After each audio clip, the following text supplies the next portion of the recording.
Sexo e Destino, primeira parte, médium Valdo Vieira, capítulo 7, parte B. Dona Márcia e Marina, juntas, à frente dela, significavam provação inqualificável que lhe competia aguentar em silêncio. Nesses instantes, sentia o coração descompassado, em desconforto indizível, como se estivesse encantoada num teste de tolerância e paciência perante examinadores, que lhe avaliavam as reações entre o chiste e a impiedade. Cedo percebeu que a irmã, filha única, não abriria mão de ínfima parcela dos mimos caseiros de que se supunha senhora. Dominado o segredo da origem de Marita, Marina modificara a conduta para com a irmã adotiva. Tramava motivos para biografá-la nas conversações com as amigas, suprimindo previamente quaisquer dúvidas suscetíveis de ocorrer com relação às duas no meio social. Criticava-lhe os gostos, as atitudes. E a genitora não fazia mistério na tomada de posição. Em separado, não vacilava a ceder-lhe a ternura que vinha do passado, enriquecida talvez pela compaixão que ela, moça pobre, inspirava no presente. Isso, porém, exacerbava-lhe a secura. Ansiava repouso em dedicações estáveis. Pesava-lhe a solidão, sem qualquer parente consanguíneo que lhe disputasse os vínculos da amizade. Mensagens aos familiares de Aracélia nunca mereceram resposta. Informações procedentes da remota cidade em que a sua mãe nascera inteiraram-na, por fim, de que todos eles haviam demandado outras regiões do país, apetecendo melhor sorte. Retinha suficiente autocrítica e discernia a situação. Estava só. Marita, que conjeturava reaver lembranças por impulso deliberado, franqueou o propósito de recriar-se para dar conta de si, como quem se propõe a alijar por momentos a carga que transporta, a fim de interrogar-se quanto aos empeços do caminho. Afrouxamos com naturalidade a observação aguda com que lhe acompanhávamos a exposição silenciosa. Aliviada, indagou de si mesma se não fora o insulamento a causa de exagerar tão cedo a necessidade de companhias diferentes das que lhes traçavam no lar o estreito círculo de provas. Encerrada nos pensamentos que lhe armavam as fantasias e receando exteriorizá-los pelo temor do ridículo, recorrera à evasão. A ave, cansada pelo exercício prematuro das próprias asas, inquiria por que se lhe recusara alimento afetivo no ninho, onde conseguira distendê-las. Antes, porém, que se acomodasse em algum esconderijo da mente para fixar-se em constrições inúteis, solicitamo-la a que viesse, por gentileza, em apoio da análise que empreendíamos no intuito de auxiliá-la e protegê-la. Docilmente retornou às elucidações interrompidas, relacionando os primeiros dias de atividade na profissão de comerciária a que se a fizera. As rememorações externaram-se em jorro. Entremostrou-nos o movimento estabelecido comercial em que Cláudio lhe obtivera a função de balconista. Pequeno mundo da preferência feminina, bijuterias, perfumes, tecidos leves, roupas feitas. No dia imediato àquele em que o pai adotivo lhe trouxera da rua um bolo enfeitado com 17 rosas pequenas para comemorar-lhe o aniversário, entrara em serviço. De começo, tudo hesitação e novidade. Vira-se depois atirada aos embates do sentimento, ligações novas, ideias renovadas. Aliciara relações confortadoras, expandiram-se-lhe os interesses, permutava confidências, conquistava simpatias.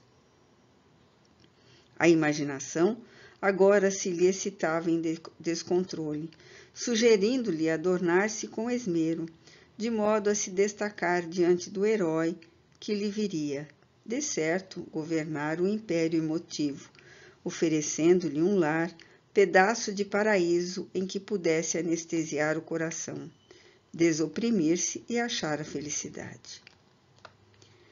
Menina bisonha circunscrevia até então todos os conhecimentos em matéria de amor aos romances em que cinderelas anônimas acabavam em deslumbramento nos braços de príncipes que as arrancavam da obscuridade para a glória. Entusiasmava-se com novelas e filmes que terminassem pelo altruísmo coroado ou pelas supremas aspirações humanas convenientemente atendidas. O destino, entretanto, escarnecera-lhe da inocência. Comparava o contato da vida prática a podão implacável que lhe talara todas as flores do jardim de seus sonhos juvenis. A princípio, a desilusão conturbara-lhe o ânimo por causa de um colega que a obsequiava repetidamente com entradas de cinema. Conhecia-lhe a noiva, professora jovem e distinta, que se lhe afeiçoara ao convívio. Que mal em se verem juntos para uma fita simpática de quando em vez? Iniciaram-se os momentinhos de encontro fraterno. Intimidade dos minutos propícios. Copacabana aqui e ali. Um cafezinho de bar nas horas de vento frio. Um sorvete na praia quando o calor vinha forte. Mera camaradagem. Amiguinho fazendo o papel do irmão que não tivera. Veio, porém, a noite em que ele se apresentou transtornado. Chegara sem a noiva que se dirigira a Petrópolis. Acontecimento natural, conquanto raro. Nada prenunciava sucessos desagradáveis, nenhum motivo de inquietação. Conversaram pacificamente nas areias do Leme. A lua nascia plena, inspirando-lhes pensamentos mansos e alegres, enquanto se expunham ao sopro refrigerante do mar. O trabalho na loja fora banho de suor copioso no dia cálido. Falavam acerca de freguesas apressadas, mencionando clientes ásperos. Riam-se despreocupados, ao jeito de colegiais no intervalo das lições. Ele, no entanto, começou inesperado, reportando-se a medidas. A fita métrica, a seu parecer, não satisfazia de todo em casos determinados de atendimento. Necessária a adoção de recursos psicológicos para tranquilizar compradores inquietos, quando se interessassem simplesmente por fragmentos de rendas ou passamanes. Nisso pediu-lhe a mão pequena para confrontá-la com a dele, e respondendo, espalmar a destra sem qualquer prevenção. Assustou-se ao sentir-lhe a mão hirsuta e máscula, comprimindo-lhe os dedos. Intentou desvencilhar-se. O rapaz, contudo, fez-se claro nos propósitos infelizes. Puxou-a num gesto brusco de encontro ao peito, gaguejando declarações. Na vertigem da pessoa atingida pelos efeitos de um raio, em momento de céu aparentemente azul, quis gritar, reclamar socorro, mas o sangue turbilhonava-lhe na cabeça. Impetuosamente submetida àqueles beijos que se colavam aos delas, desfaleceu por segundos. O hálito sedutor do primeiro homem que a retinha submissa destilava o magnetismo da serpente quando hipnotiza o pássaro confiante. O desmaio, no entanto, durara um instante só. A profunda e invencível reação da feminilidade, unida à consciência, surgiu rápido. A noção de responsabilidade relampagueou-lhe no raciocínio. Bastou isso e um impulso sexual esmoreceu, neutralizado. Ideou a imagem da amiga ausente, compreendeu todo o perigo a que se expunha. Aspirava, sim, a ser mulher de um homem, companheira de alguém que lhe fosse companheiro. Compenetrava-se com humildade da sua condição de criatura humana, moça sequiosa de afeto, prelibando emoções da maternidade, mas não concordaria com o próprio aviltamento de deslealdade ou devassidão. Apelou para todas as energias de que se reconhecia capaz e, tocada de súbita resistência, arrojou longe o perseguidor que lhe pressionava o busto tremente. Desembaraçada, o pranto explodiu-lhe quente e doloroso. Interpelações da alma sincera estouraram contundentes e francas. Onde os compromissos do noivado? Que fazia da jovem correta que lhe empenhara o destino? Trazia assim o coração rolando tão baixo? Não possuía acaso mãe e irmãs para as quais exigia valimento e respeito? Lívido e atarantado, o colega escusou-se, asseverando imprudente, que não a supunha meninota antiquada. Estava comprometido, noivo há meses, no entanto, sublinhou cínico. A seu modo de ver, era muito natural que ele e Marita, ainda jovens, desfrutassem o tempo, acrescentando ainda, em sua filosofia desabusada, que todo viajante consciente, embora conheça o caminho certo, é livre para saborear os frutos que pendam de plantas erguidas à margem. Zombou-lhe das lágrimas e retirou-se gargalhando, sarcástico, para depois hostilizá-la em serviço. Ocorreram outros impedimentos e tentações. O sobrinho do chefe, bonitão, rapagão, recém-casado, insinuara-se, começando por um presente de aniversário e terminando por solicitar colaboração no escritório, onde pretendeu arrancar-lhe atitudes inconfessáveis. Angariaria inimigo novo e amargara preterições. Enquanto isso, observava que Marina se alterara sensivelmente. Favorecida pelo devotamento materno, alcançara diploma de contadora, situando-se com manifestas vantagens, e, de certo, pelo motivo de ganhar expressivas somas na profissão, sustinha, desajuizadamente, prodigalidades e excessos. Figurinistas de prol, penteados extravagantes, bebedeiras e tafulices. Nesse ponto das confidências mudas, o vulto de um jovem raiou nítido. Ao estampá-lo na paisagem dos mais recônditos pensamentos, transfigurou-se a castigada criança. Desanuviou-se-lhe o firmamento íntimo, queixas arredadas, apreensões esquecidas. Clareou-se a aura de tal modo ao refletir o rapaz que o fenômeno induzia as mais belas apreciações do entusiasmo poético. Vaso pensante que incorpora o privilégio de esculpir-se e alindar-se à vontade para encerrar a flor predileta.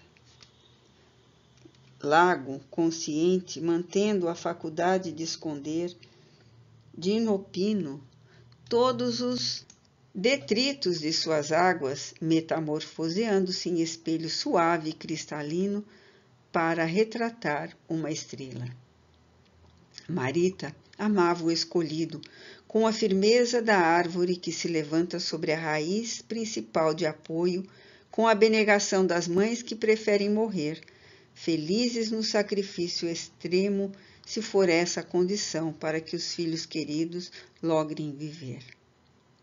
Enlevado com o painel que se configurava qual retábulo vivo, incutindo respeito religioso, interroguei-me quanto ao lugar onde teria visto o quadro idêntico, jovem mulher plasmando aquele rosto no campo mental.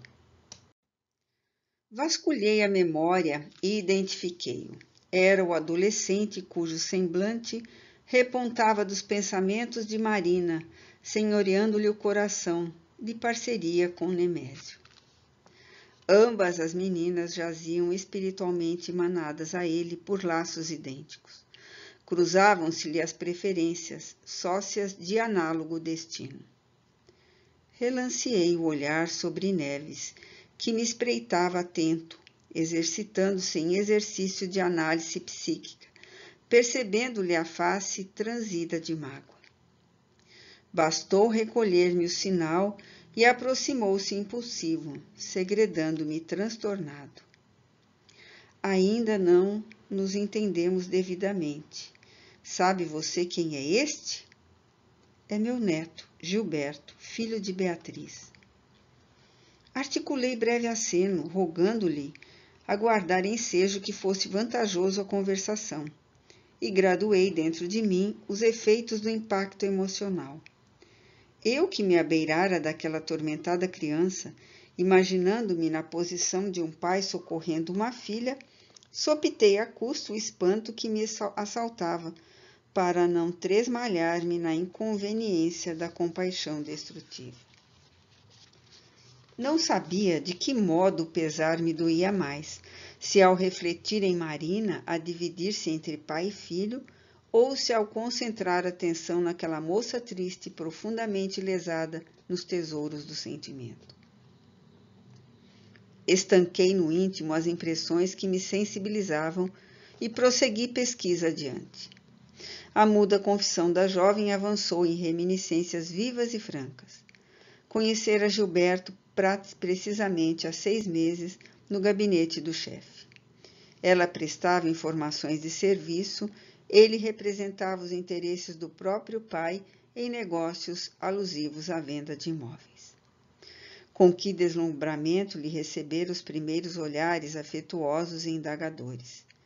Elos de intensa afinidade passaram desde então a jungi-los um ao outro, sem que lhe fosse possível justificar a sede crescente de comunhão que a dominava. Para surpresa maior, na excursão inicial que lhes procedera a série de passeios e entretenimentos felizes, soubera satisfeita que Marina, recentemente empregada, se fizera contadora da firma em que o genitor dele se destacava como a figura mais importante.